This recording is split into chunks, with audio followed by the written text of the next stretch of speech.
Let it go.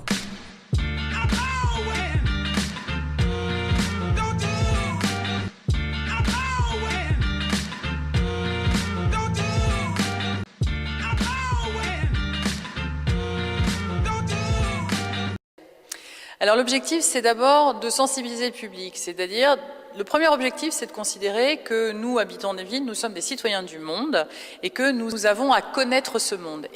Et puis l'objectif, c'est de faire comprendre que la mondialisation, c'est un phénomène que tout le monde connaît, mais dont on peut essayer de comprendre les dessous, le fonctionnement, essayer de corriger aussi ses travers, par exemple les inégalités, l'accès au développement, etc. Et ça, c'est l'objectif de la Semaine de la Solidarité internationale. Il y avait 5 associations dans le collectif organisateur, aujourd'hui il y en a 70, et elles proposent des événements, mais reliés autour d'un thème particulier, cette année c'est celui de l'eau, et avec des thématiques précises qui permettent aux associations de travailler ensemble. Notre association, Schola Africa, donc participe depuis 2 ans maintenant à la Semaine de la Solidarité internationale à Lille. On s'efforce justement de sensibiliser en France. C'est vrai qu'il y a beaucoup de personnes qui sont très étrangères à l'Afrique, qui ne sont pas conscients de la façon dont vivent donc les populations sur le terrain. Donc justement dans le cadre de la Semaine de la Solidarité internationale à Lille, on organise des repas sous forme de débat comme le repas insolent, où on essaye de sensibiliser à certaines problématiques de développement. Par exemple, quelle est la situation en Afrique en ce qui concerne l'accès à l'eau ou à l'accès aux ressources alimentaires. Et sinon, on a des expositions photos, justement avec des clichés qu'on a pris au Burkina Faso, ou alors des concerts de musique africaine, tout simplement pour faire découvrir la culture et promouvoir la culture en France. Nous avons une particularité, c'est que nous avons fait le choix d'organiser un week-end qui est assez festif, qui permet de croiser des publics. C'est-à-dire on parle de solidarité internationale à des gens qui n'en ont pas forcément connaissance ou qui en sont un peu éloignés.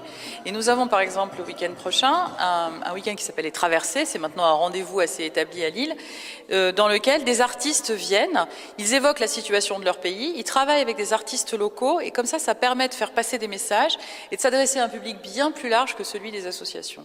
Chaque seconde, chaque goutte d'eau de vie compte.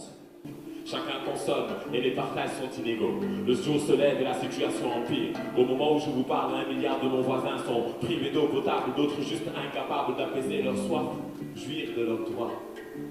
Et là, par exemple, il va y avoir, dans le cadre d'un festival qui a lieu à Lille en même temps, qui s'appelle les Hip Hop Days, il y a une rencontre entre des artistes sénégalais de nos zones de coopération, palestiniens de nos zones de coopération, lillois, donc de Lille, de travailler ensemble, de produire un spectacle, donc de se former professionnellement au métier de la culture, de produire un spectacle, de le présenter aux Lillois et d'avoir en plus une grande tête d'affiche pour faire venir du monde et pour que les gens donc aient connaissance de ce travail.